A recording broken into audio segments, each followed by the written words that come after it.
gentlemen.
Ladies and gentlemen, could I ask you please to start moving back into the nave so we can begin the meeting?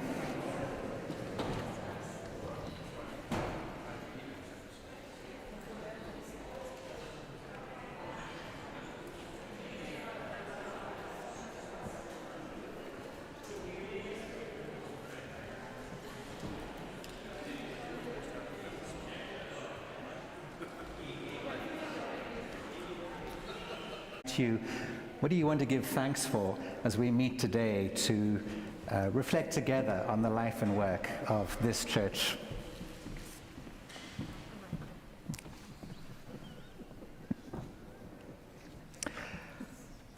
Holy God, we give you thanks for the blessings of this community, for this glorious space in which we worship, for the people who share our journeys with us, for your Spirit that inspires and excites and guides. We ask that as we gather today to reflect together on the life we share in this space and the kingdom we build, that it will be your Spirit that guides our hearts and our minds and our discussions. And so we give you this time and space as a space for your will to be done. We ask this in Jesus' name. Amen. Amen.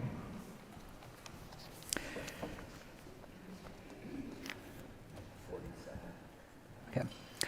Just a little bit of housekeeping before we move into the agenda for today. Is there anybody who has not yet signed the attendance sheet? We do need to keep a record with the vestry minutes of who was here at the meeting. Anybody still need to sign, please make yourself known to Jane, our verger. She will get the forms to you. Thank you. Is that my pen or yours? Okay. While that continues, I will move to the first order of business. So there is a nominating report later on in your vestry book, and that covers the elections that we will get to later in the meeting. But I need to bring one of those forward in that we need to begin the meeting having a vestry clerk in place. This is modern English. This is kind of Canada. What did I say? Clark. You said Clark. Which is very old English. Ask Phil. Yes. It may be South Africa. You get what you get with me, eh? And with me. All right, so we need to bring that one election forward. Megan has agreed to stand for the position of vestry clerk, for the clerk,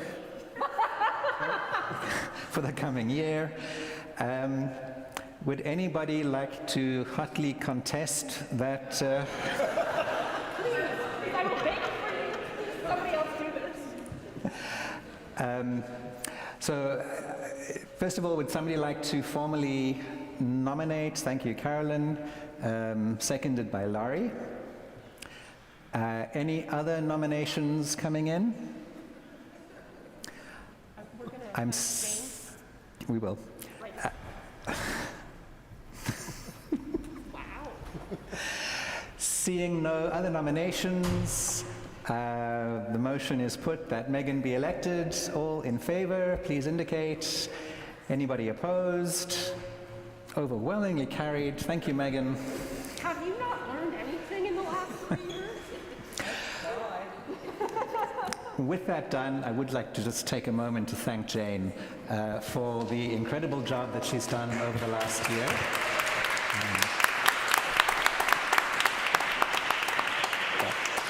Only one that I've seen. But seriously, I mean, there's a lot that I've come to rely on Jane for, some of which she will continue to do as our verger. But knowing that the keeping of minutes, some of the organizing of the meetings happening with Carolyn was in good hands, has been a weight off me, and I really do appreciate the hours that you've put into that. So thank you, Jane. Okay, I'm going to sit now, if that's all right.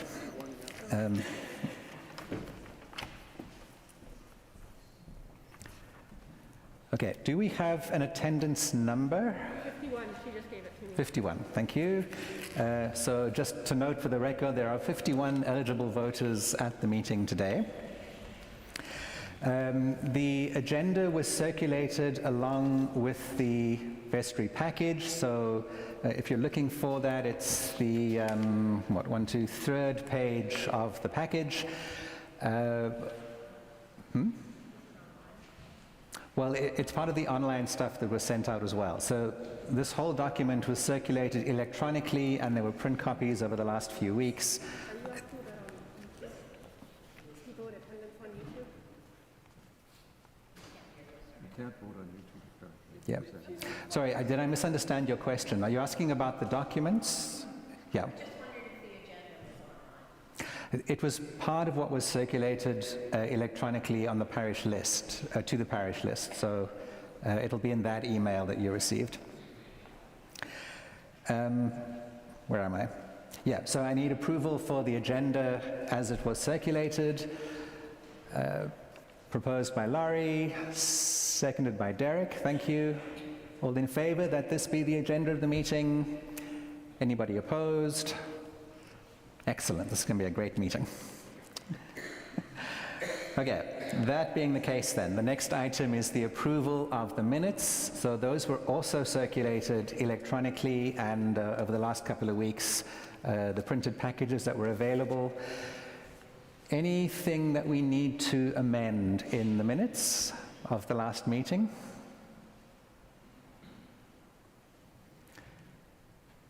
I'm not seeing any hands. Would somebody like to propose then, thank you Connie and Tanis seconding, that the minutes be accepted into the record as is? Bonnie and Pam?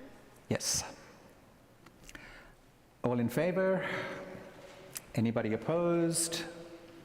That motion is carried, thank you. Okay, now we're into the business of this year. I'm not going to reread my report. The Dean's report is just by its nature a forward-looking report. I've sketched out in my report how I see us continuing to build on some of the changes we put in place this year, but also thinking a little bit about some of the programs that we need to put in place. It's a bird's eye view. Is there anything that anybody would like to ask me coming from that report, or anything that you think should be part of our looking forward into this year? Let me stand in case there's a hand. I'm not seeing any hands. Okay. Thank you. Bear in mind the council meetings are of course open, so if stuff comes up through the year, feel free to reach out to me or to join us at a council meeting. Okay, these reports are just accepted. We don't need motions for them. Report from the corporation. Any of the wardens wish to speak to us in your reports? I do. What I want to do is, since we are saying farewell to our Dean's Warden, Ken Watley, I think what we have to do today is to acknowledge the incredible job that he has done, not only this past year, but in the past. And he very gallantly took on another year at our request this year to be the Dean's Warden.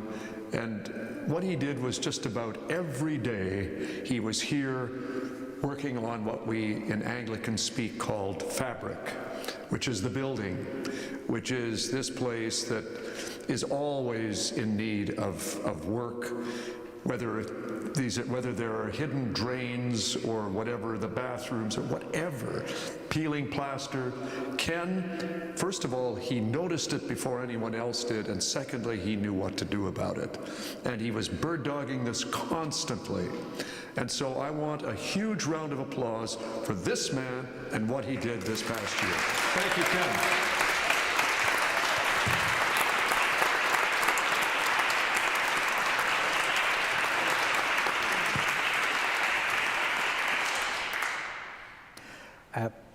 I just very quickly want to echo that. Ken did us a huge favor last year. He has more than served his time wearing all kinds of different parish responsibilities, but to help us get out of COVID and back into our usual cycle, we needed somebody prepared to step up as warden for 1 year so that we could re-establish our cycle of deputies coming on and senior wardens moving off. And that was an incredible gift that you gave us, Ken, being willing to step up for that, and the work you did and the debt we owe you will never be repaid, but you have our deep thanks. Thank you.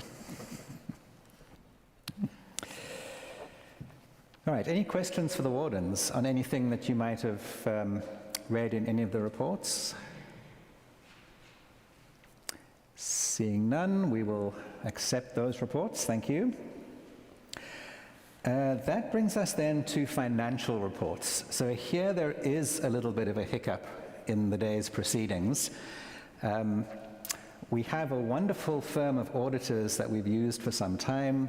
They continue to be a wonderful firm of auditors, but they've been through some changes. And what that has meant, I think there was a merger that happened this year.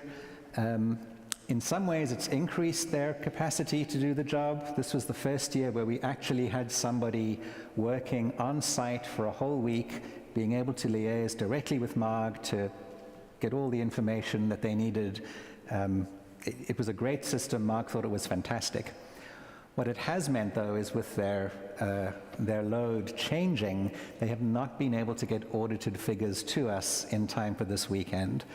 We were hoping against hope, but we had a 4 p.m. cutoff on Friday, and they just couldn't get there. So what that means is I can ask Peter to speak to the Trust's report, because that information is in your package. We're going to have to call a very quick one-item special vestry as soon as we get their audited figures. I think our canons require us to give a 2-week notice once we have the information we need. So that will come. What we can't do today is approve the audited accounts for the last financial year. So I'm going to ask first if anybody has anything they'd like to ask Peter about the Trust's report, which you will find in this document. I'm seeing no hands. So thank you again to the trustees for the work that they do in looking after those investments. We know as a parish that we relied heavily on the funds that they're able to generate from those investments. We're going to pass on a review of last year's figures.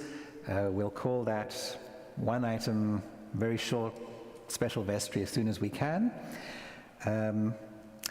So that means the motion to accept the figures we will pass on for now. What we can do is look at the budget for this coming year. So Warren, would you like to speak at all to that before we put that motion? That budget is included in the package. There were no questions, Peter? No. Peter, I can ask it.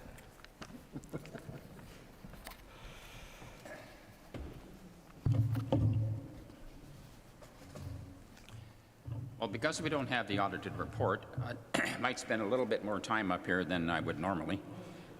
Mike, a little closer too. How's that? Is that working? Better and worse at the same time. How's that? Oh, yeah. That's fine. That's my microphone voice. That's your air pilot's voice. Yeah. Okay, let's look at 2023. I think if you've been following along on the little reports in the bulletin, you will note that 23 was not a particularly good year. Our revenue did not meet our expectations. And one of the things I'd like to point out is that, and it's in the report, of course, but our Sunday collections made up about 56% of our total revenue. In past years, they were 70%. So where did we get the extra money from? Well, we had to draw those monies down from the trusts. And that is a slippery slope, one we'd rather not be on. And so again, looking back at 23, we had some very unusual and unforecast expenses. You will recall we had to replace the boiler. I had to replace the window in the Great Hall, 2 windows on the main level. Altogether, that was about 100 and, I get the numbers here somewhere, incredibly big number, about 162,000. And that did not come, 162,800. And then, of course, our furnace, even though we had the boiler repaired, had all kinds of problems. Another 30,000 on the boiler in 23. So altogether, our capital expenses in 23 were $207,000. Some of that, the HST came out of our capital fund. The rest came from the Heritage Trust. So again, another slippery slope. And the only solution to this is more revenue.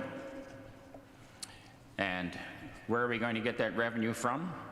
Well, there are a number of areas. Unfortunately, the main area for our revenue are the Sunday collections, but it's become apparent that trying to run this cathedral just on Sunday collections is not working.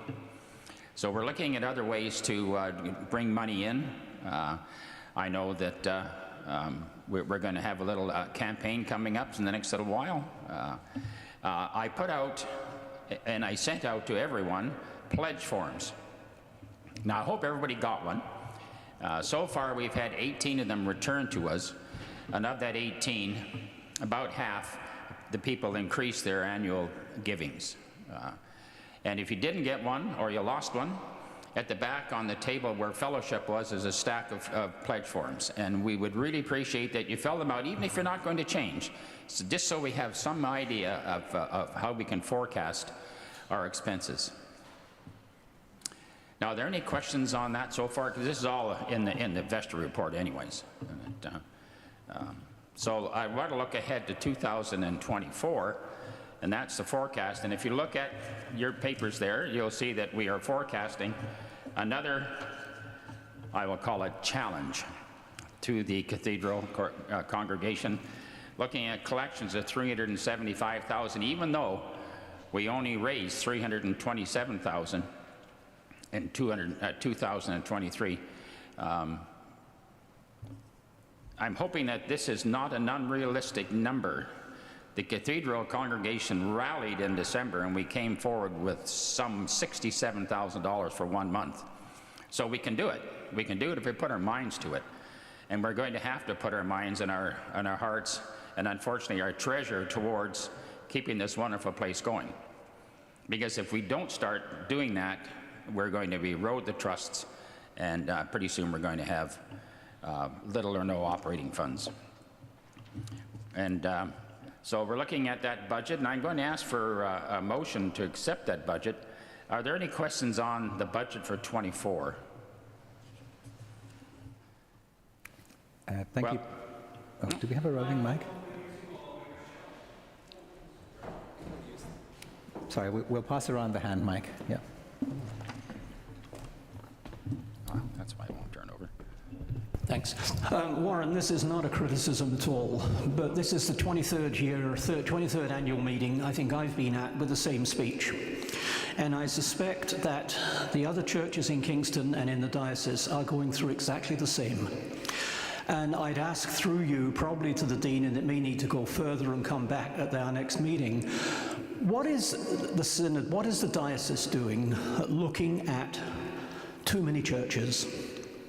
It was fine when this building brought in 500-600 to a Sunday service, but now we're down to a much smaller number, as are all the other churches. I think it's like living in a house that you can't afford. Yes, I agree 100% with you, Peter. I don't know what the diocese is doing. It's above my pay grade. But you do mention the fact that we don't operate individually. I mean, we are part of the diocese, so what Peter's mentioned about closing churches and trying to gain bigger, larger congregations is a very good point. But as far as I have no definite information, and Eric's standing here on stage right. No. I'm just waiting for the next. Oh, okay. So again, Peter, maybe the Dean can answer that. So I can't answer that question in any great detail other than to say that question is definitely on the radar for the diocese. There was some work done toward the end of the previous bishop's time. The new bishop seems to be starting first with the question of what are the costs that parishes need to try and deal with, and is there a way to do that before we look at actually closing points, because once they're closed, you know, there's a whole lot of potential that we close with them. So he's starting there on the cost reduction side rather than the building side, but that discussion is certainly happening. Are there any more questions?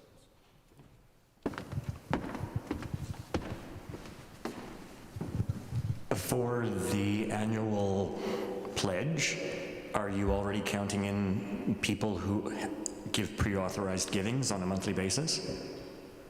I think I understand. Yeah, the pledge is covers PAG and what we call envelopes.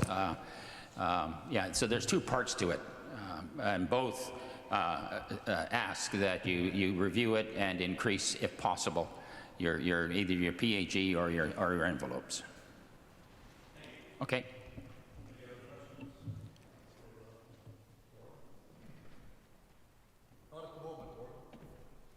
Hey, we're forecasting a deficit of 69,000. Last year we forecast a deficit of 52,000, which in a sense we did achieve, because that's what the position of the bank was on December 31st, was negative 52,000. And no, that's not a goal that we like to achieve all the time. So this year we're looking at a negative 69,000. We're looking at hopefully, fingers crossed, a capital expenses which are much, much lower than last year's. So I guess at this point I need to call for a motion, don't I, to accept the 2024 budget as presented.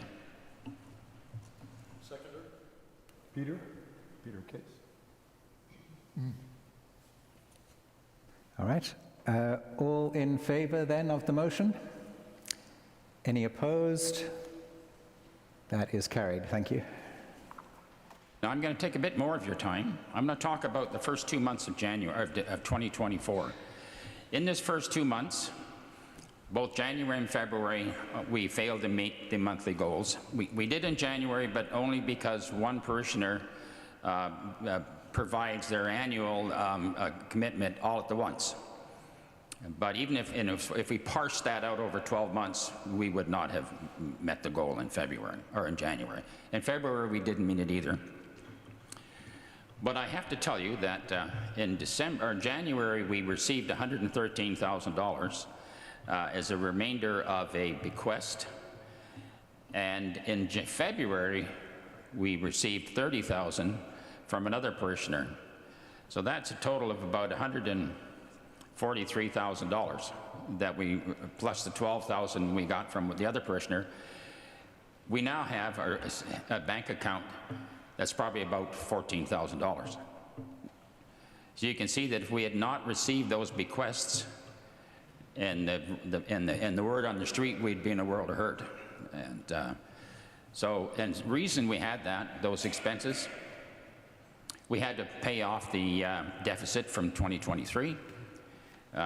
We had to transfer $40,000 to capital to pay for the capital expenses that we're going to incur this year. Gas and hydro are high. The common ministry mission, we finally found out what it would be for 2024 on December 30th.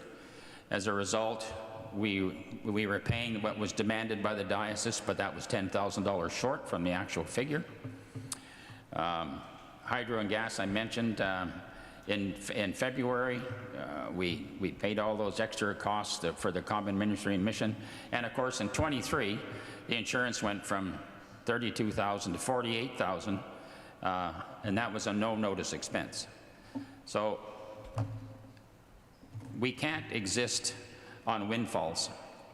We have to have a regular income. We have to know that it's going to be a regular income. If not, then we start to rate the trust for operating expenses. And we've not done that since 2006 or 7, I believe, when we had to get a special drawdown from the trust of $110,000 to pay for arrears. So, time, talent, and treasure. Time and talent, I know we're getting lots and lots. Treasure, not so much. So I would really, really implore that you look at pre-authorized giving. In one of the Sundays in February, there was about 25 of us in the building because of the storm, and the donations on the tray then were $700 towards a goal of $2,800. So if you're not here, if you're on holidays, if the weather is bad, PAG still keeps rolling in. So that's all I have to say. Are there any other questions? Yes, Tanis.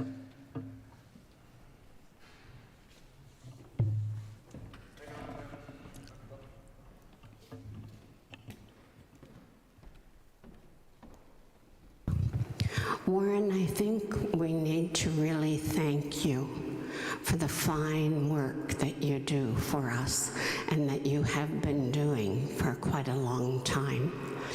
And we're lucky to be able to count on you. There are lots of churches who have a different treasurer every year, and we're not one of them. And you're always looking ahead, and you're always making predictions, and you're also always making suggestions. And I need you to know how much we appreciate that. Thank you, Janice.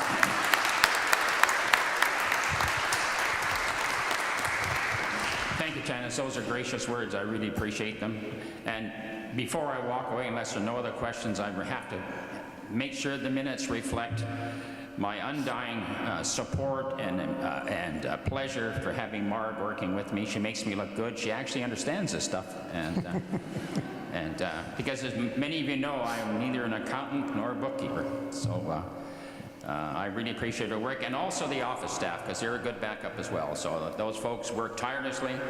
I know that Marg gets paid for 3 days a week, and she works 5.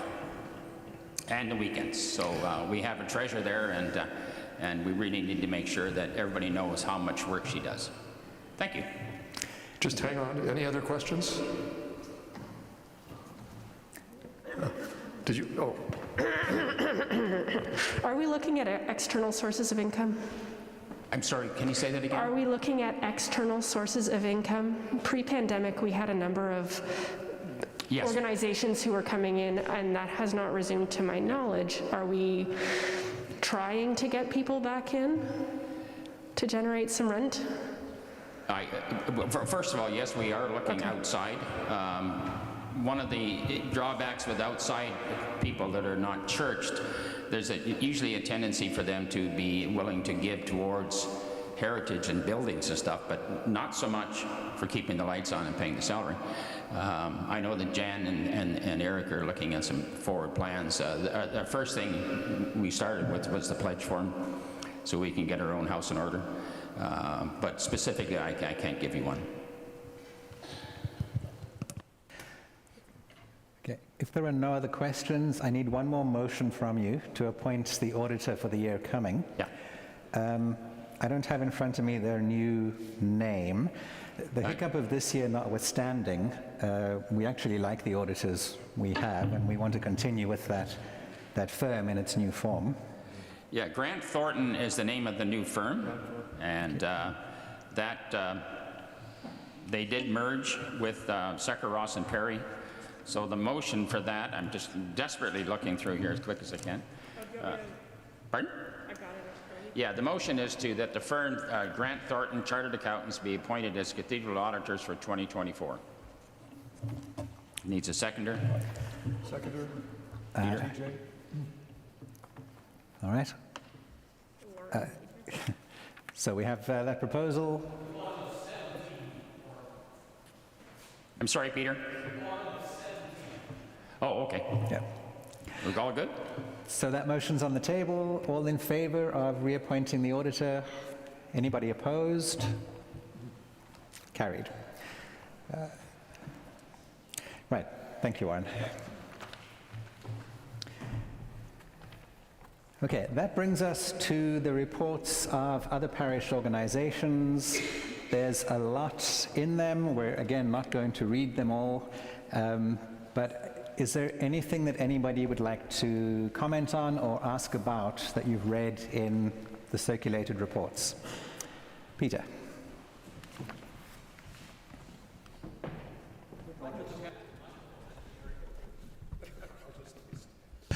Thank you. I just on page, it doesn't have a number. The page before page 34, says the following committees were inactive. Faith and Justice was not inactive. It probably didn't send the report in, but it met monthly. It has a core of ex-St. George's congregation members and a canon of the cathedral on the group. And if the minutes could note that they did meet and apologize for not sending in a report. Thanks. Thank you, Peter.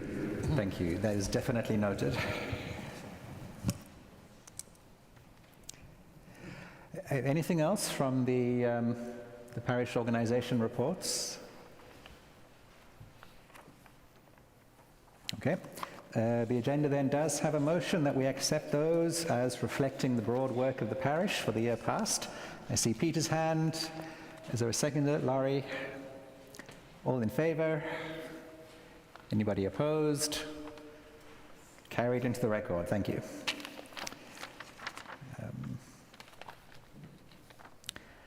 All right, that brings us then to the nominating committee. So that's near the end of your document. Laurie, are you going to speak to that? Thank you. So the nominating committee is the second last page of the report. This year the committee consisted, as is our custom, of previous wardens, Tony Ashworth, Megan Rickey, and myself. And we wanted to add our thanks to Ken Whatley for his sterling year as Dean's Warden. So in 2024, Eric Friesen will continue as Warden, as the Dean's Warden, and Jan Van Vogt will assume the position of People's Warden.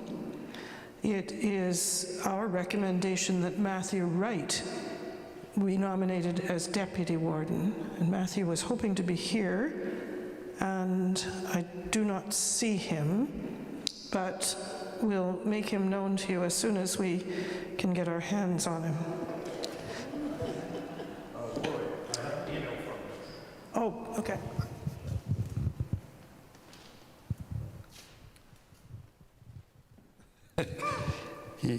I don't think I asked him where he was and was he okay, and he just says, sorry for the confusion. I thought from the exchange below I had to be voted in to attend the first meeting. Yes, he does, but we thought, he said he was going to be here for today's meeting. Anyway, he agrees to continue to stand, so. So we'll see him next week, and we'll haul him up front so that you can all see and meet him.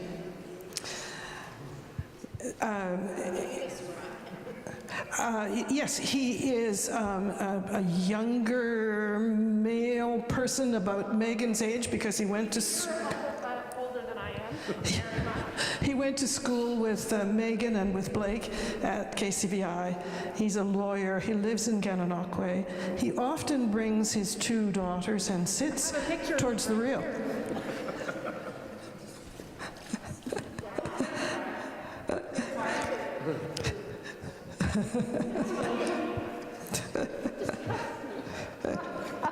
Does anybody else need a picture?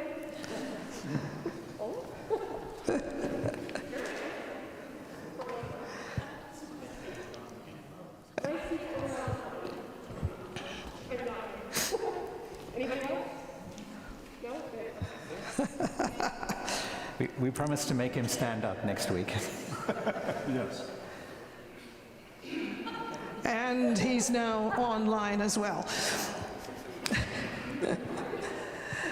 Since Parish Council has changed in its makeup to include clusters of representatives, this meeting is not going to propose members other than Kevin Raisin and Carolyn McIntyre Smith are nominated to be members of Parish Council, which job they are already doing.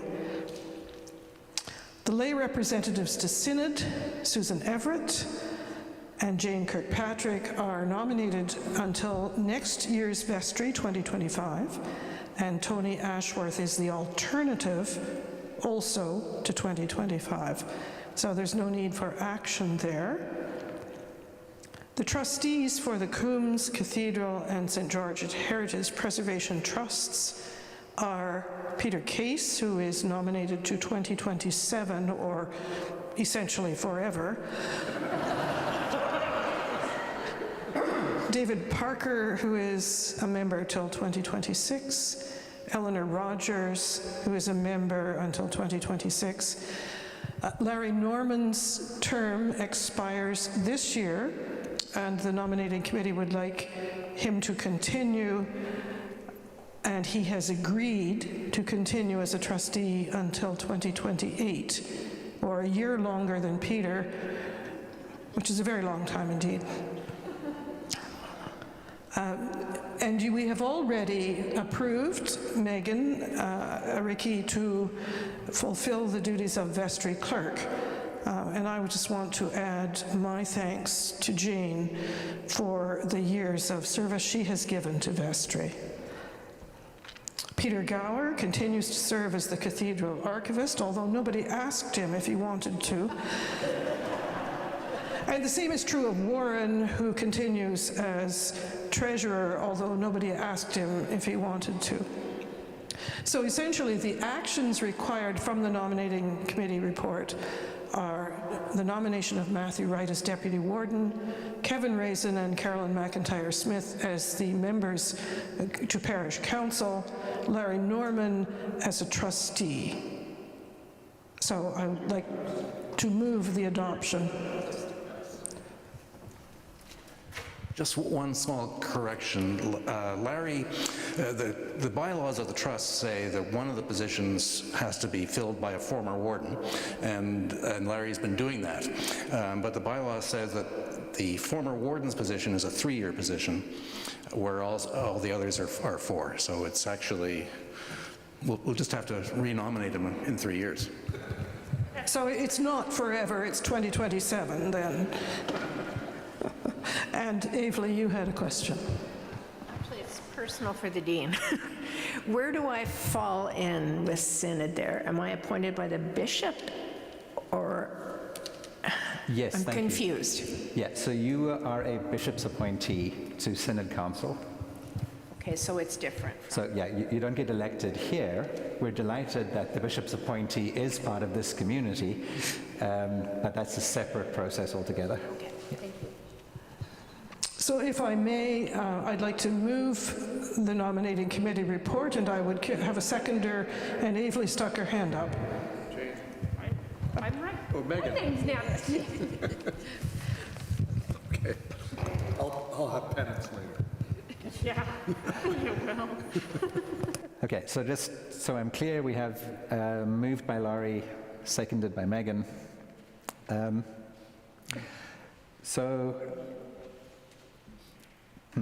There's actually two processes that happen here. We have the report from the nominating committee, and that has identified people willing to stand for election to various offices. So now we have two options. We can break this up and go through each of these elections individually one by one, or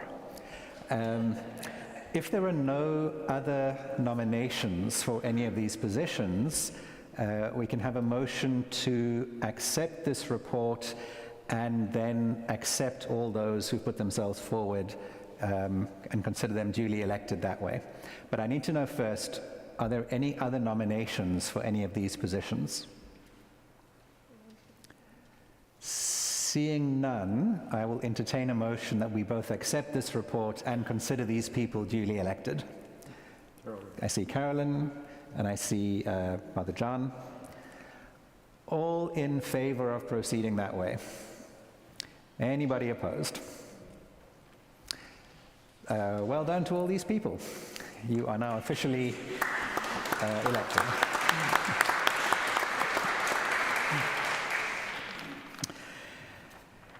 Okay, that brings us then to any other business that's appropriate for this vestry.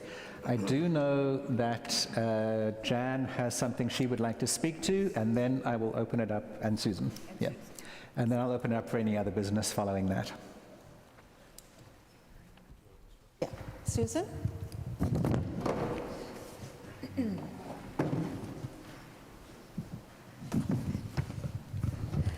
This is going to be a very brief update on the Property Development Committee, from the Property Development Committee. We know there's a report that you've received which was beautifully written by Susan. I love the opening. In my father's house are many mansions. And we kind of take that as our lead. But there's been lots going on lately, and we just thought we would take this opportunity to kind of do an update. Susan's going to start. Thank you. Just a word about those mansions. Some of them are getting just a little bit tired around the edges. So we're looking at that as the impetus for the work that we're doing as your Property Redevelopment Committee. And a lot of that has happened behind the scenes, although we have advised you as reports are made available to us, they are made available to you. So you'll remember the archaeological survey that was done, the heritage survey, those are available through the office. If you wish them, please feel free to ask for one. We have, since that time, continued on our work looking at what possibilities may be. And most of it now is focusing on the possibility and benefits of proceeding with some kind of redevelopment that enhances two things: our annual revenue and also the opportunity to continue to maintain this beautiful building. And at this point, there are no obvious stop signs or red flags from those reports. So we are committee because that's one of the things that we need to be able to do. We also have received some design and planning information from the FOTEN group, which are space developers. That's helpful. Again, they focus our missions and our thinking about the building. And I can tell you, as no surprise to anybody in this room, whatever happens on this site will be a very tight squeeze. So at some point, we will have to assess whether what we can do is going to yield the kinds of benefits that we're looking for. And at this point, I'm going to turn it over to Jan, who's going to talk about the next phase that we're undertaking. Thanks, Susan. Just picking up what Photon has done for us, they have actually given us some sketches. These are very preliminary, and it's doubtful that anything in those sketches will actually find their way into reality here. But what that does is allow us to develop our business case, which is what we are really focused on right now. We have to have some idea of what it is we might do to be able to put some numbers and some analysis. So that is what we're really focused on. This detailed, careful analysis of costs, assumptions, probabilities, market conditions, and return on investment will tell us if any options are feasible and likely to provide the funds we need to carry us into the future. Aside from Warren's excellent financial history of the past 10 to 15 years here, we do not have the in-house capability to develop this business case.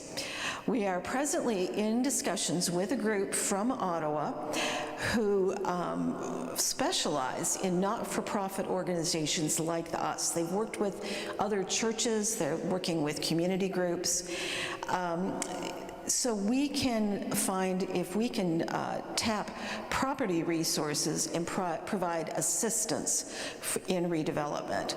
This is a critical step, and this will provide the basis for determining what we're able to do and how best to proceed. We expect that we are going to be able to return to you in a special Vestry meeting within the next few months with more advanced plans and possible recommendations. This will be a time for additional input and eventual decision-making. We need approval from the diocese and the Diocese Synod Council for any plans that we propose. Finally, we need to bring to your attention a flashing red light that we see on the horizon. The condition of the Great Hall and the link and our aging infrastructure is costing us very large sums. Warren gave you a detail of what we've spent in the last year. The difficulty is that we don't know where the next emergency repair will appear and how much it will cost. This is neither responsible nor sustainable. So working with the executive, our committee will be researching and evaluating the present condition of the facility. We will share those findings with all of you. In conclusion, we would like to remind us all of why this work is so important. In order for St. George's to continue and thrive for generations to come, fulfilling our mission to spread the gospel of the love of Jesus to our community, we must address these challenges we are facing. We have been given a holy inheritance, and it is our duty and privilege to protect and extend it. Thank you to all of you for your patience, your support, and your trust. The Property Development Committee, existing of Peter Case, Eric, Dean Doug, Alan Stephens, along with Susan and I, meet almost every 2 weeks, often for 2-hour sessions, and we spend countless hours to move this project forward. Our team is strong and committed. Please pray for us and for this beloved cathedral. Thank you.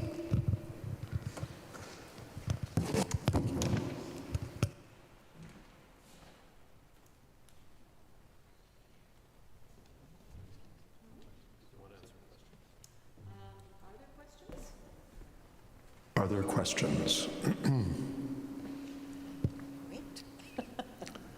Doesn't appear so. Thank you then to the committee for that ongoing work. Before any decisions are made, I'm just going to reiterate they'll come here first. Any other business that anybody wants to raise while we are gathered together today? James? Oh, just 1 second, just 1 second. We got to hear you. Got a big voice. Well, Thank you. I'd just like to suggest that we wear name tags. That is all part of developing the fellowship that we have, that we can recognize each other, and that's a suggestion I'm making. Thank you. you. Anything from anybody else? Anybody else? Comments or questions? Not seeing any hands. In that case, we have thanked a number of people already. I'd like to add my thanks, of course, to those who are willing to continue in the jobs that they had begun last year and before, and particularly to the executive team that I worked with this year. It's hours of work, it's all kinds of wrangling and decisions that need to be made, but there's a real commitment to say, what do we do for this community to move us forward, and to put in the work that takes, and I appreciate all the hours that both Jan and Eric have put in, alongside with Ken and Warren and those we've thanked already, but thank you for this last year together. I would also, yeah? Can I say one more thing? Oh, sure. I just want to say that in my report, I want to emphasize something that I said, which was that this was the first full year that we had as Doug our dean, and how lucky, lucky, lucky we are to have him. Thank you. Thank you.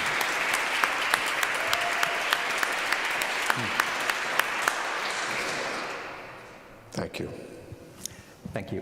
One last vote of thanks.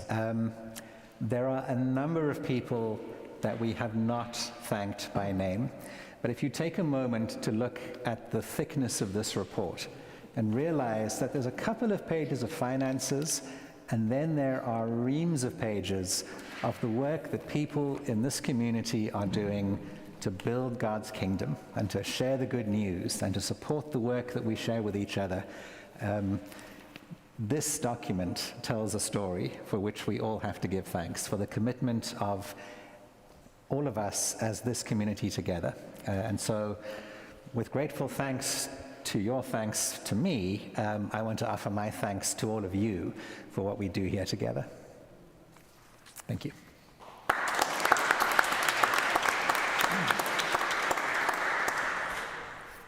And if there's no other business, Tanis.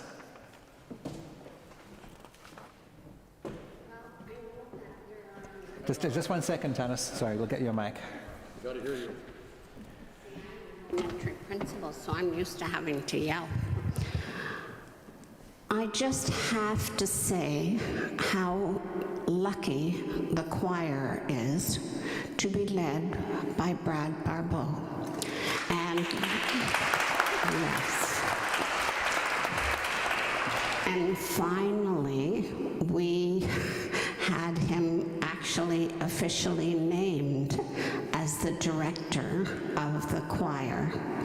And the choir was thrilled about that, and I'm quite sure lots of you were as well. And it's quite interesting as I look around here at all you wonderful people that are still here for the meeting, and how many of you are in the choir. And Brad just is a miracle worker with the choir, and if a funeral comes up, we just do it, and it just suits the person who's passed on. And if there's a special occasion, we just do it. And he leads us so well. And here I am 75 years old. I've sung in the choir for a very big, long time, and I'll tell you that he's an amazing guy. So thank you so much, Brad.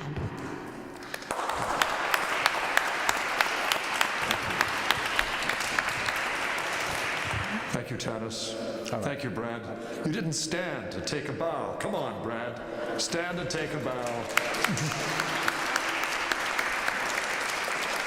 Right, on that high note, if you'll pardon the pun. Thank you, I'm here all week. I don't think your probationary period is over yet. I will accept a motion to adjourn this meeting, just bearing in mind that in a couple of weeks we'll call you back for a quick look at the audited figures when we get them. Motion to adjourn. I saw Derek's hand, I see TJ's hand. All in favor? Have a blessed week. Thank you, everybody. Well, no, wait a minute.